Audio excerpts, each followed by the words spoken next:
அருணகிரியார் குறிப்பிட்டிருக்கும் முருகப்பெருமானின் முடிதலமான வேதனன் முடி என்ற திருப்போரூர்.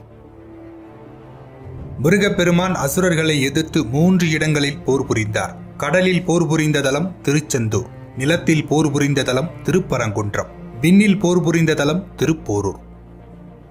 மாயை அடங்கிய இடம் திருச்செந்தூர், கண்மம் அடங்கிய இடம் திருப்பரங்குன்றம், ஆணவம் அடங்கிய இடம் திருப்போரூர். முருகப்பெருமான் அசுரர்களது ஆணவத்தை அழித்து ஞானமளித்த தலம் திருப்போரூர். திருக்கோயிலின் வாயிலிலே அமைந்திருக்கும் சரவண பொய்கை என்றும் வள்ளையார் ஓடை என்றும் அழைக்கப்பெறும் இந்த திருக்குளத்திற்கும் திருப்போரூர் சிதம்பர சுவாமிகளுக்கும் நெருங்கிய தொடர்பு உண்டு. திருமாலுக்கும் லட்சுமி தேவிக்கும் கண்ணுவ முனிவரால் நேர்ந்த சாபத்தை நீக்கி அவர்களுக்கு சிவபெருமான் சாப விமோசனம் அருளிய தலம். முருகப்பெருமான் அகத்திய முனிவருக்கு உபதேசம் புரிந்த தலம். பிரணவம் மலை வடிவில் முருகனை பூசித்த தலம். இன்றைக்கும் அதே நிலையில் இக்கோவிலுக்கு எதிரில் உள்ள மலையின் மீது ஸ்ரீ கைலாசநாதர் எழுந்தருளியிருப்பதை தரிசிக்கலாம். இதன் சாரலில் வடக்கு புறமாக ஸ்ரீ வேம்படி விநாயகர் கோவில் அமைந்துள்ளது. இங்கு மகாலட்சுமி வேம்பாக வடிவம் எடுத்து வந்து சாப விமோசனத்துக்காக தவம் இயற்றியதாக புரசை அஷ்டாவதானம் சபாபதி முதலியார் இயற்றிய தலபுராணம் குறிப்பிடுகிறது. இத்திருக்கோவிலின் தூண் ஒன்றில் 2ஆம் நரசிம்மவர்மனான ராஜசிம்மனின் விருது பெயர்களான அத்தியந்தகாமன், அதிகரண சண்டன் ஆகிய பெயர்களும் காணப்படுகின்றன.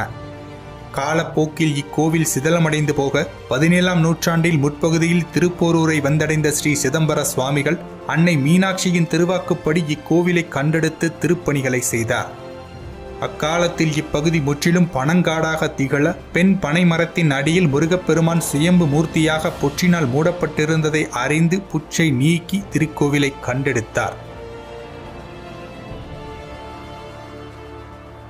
வெளியே ஒளியே வியனறிவே வேதநாளின் முடிமணியே அழியார் அமிர்தே போரூராய் என்று சிதம்பர சுவாமிகள் போற்றும் திருப்போரூர் முருகனின் திருக்கோலத்தை மூலஸ்தானத்தில் சிவாச்சாரியார் காட்டும் தீபமங்கல சோதியின் வெளிச்சத்தில் தரிசிக்கும் போது மெய்மறந்து போவோம். மூலவர் அருகில் கீழே ஒரு சிறு பீடத்தில் முருகப்பெருமான் ஜபமாலை, கமண்டலம், அபய வரத திருக்கரங்களுடன் பிரம்மசாஸ்தா வடிவில் இருபுறமும் தேவியருடன் காட்சியளிக்கிறார்.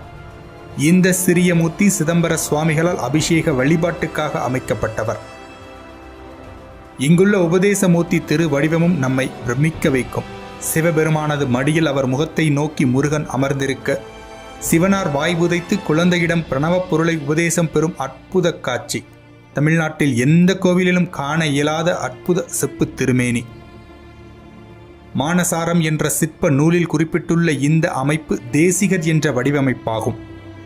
6 படை வீடுகளில் ஒன்றானதும் பிரணவ பொருளை முருகன் உபதேசித்த தலமான சுவாமி மலையில் கூட இந்த செப்பு திருமேனி இல்லை என்பது குறிப்பிடத்தக்கதாகும். இங்குள்ள மற்றொரு மூர்த்தி முத்துக்குமார சுவாமி எனப்படும் சம்ஹார மூர்த்தியின் வடிவமாகும். வலதுகாலை மயில் மேல் ஊன்றி வில்லேந்திய கோலத்தில் வேலன் காட்சியளிக்கும் அரிய கலைப்படைப்பு. கோயிலின் வடகிழக்கில் சிதம்பர சுவாமிகள் அமைத்துள்ள எந்திர ஸ்தாபனமும் மிகவும் சக்தி வாய்ந்தது.